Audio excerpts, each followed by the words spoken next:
আজ আমি যেসব ফলগুলো নিয়ে এসেছিলাম সেগুলো বিশ্বাস করো আমি একবারও খাইনি। এই প্রথমবার আমি খাবো। আর এগুলো আমাকে আমার দিদি অনেক দূর থেকে কিনে এনে দিয়েছিলো, আর এগুলো এক একটা দামে অনেক করে নিয়েছিল।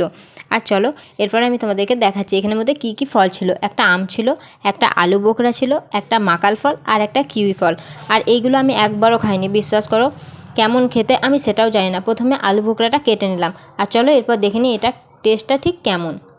আমি একটুখানি টেস্ট করলাম, এটা আমাকে এতটাও ভালো লাগেনি। এত দাম দিয়ে এটা কিনে খাওয়ার কোনো দরকার নেই, বিশ্বাস করে। এটা অতটাও মিষ্টি নেই, একটা কেমন টাইপের যেন খেতে, আমি বুঝতেই পারছিলাম না কেমন ধরনের। আর তারপরেই দেখো আমি এই কিউইটা কেটে নিচ্ছি, আর এটা পুরোপুরি গলে গেছিলো, জানি না কেন, অনেক নরম হয়ে গেছিলো এটা। আর এটা মনে হচ্ছে পচে গেছে না বেশি পেকে গেছে, বুঝতে পারছিলাম না। আর চলো টেস্ট করে দেখি। আরে এটা যখন টেস্ট করলাম, বিশ্বাস করো আমার একটুও ভালো লাগেনি, কারণ এটা এত টক ছিল। জানি না এটা হয়তো পচে যাওয়ার কারণে হোক, যাই কারণে হোক, আমার কিন্তু সত্যি এটা একদম খেতে ভালো লাগেনি।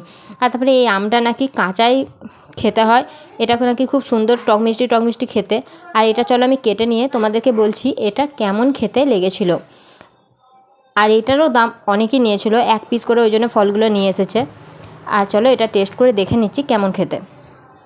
সত্যি কথা বলতে গেলে এই আমটা আমি কোনো টেস্ট পাইনি। নর্মাল আম এর থেকে অনেক বেশি ভালো লাগে। এটা অনেক বেশি টক ছিল, মিষ্টি একটুও ছিল না। আর লাস্ট আমি এই ফলটা কেটে নিচ্ছি, দেখো। আর এটার নাম ছিল মাকাল ফল। আর এটা টেস্ট করার পর অনেক ভালো লেগেছিলো খেতে।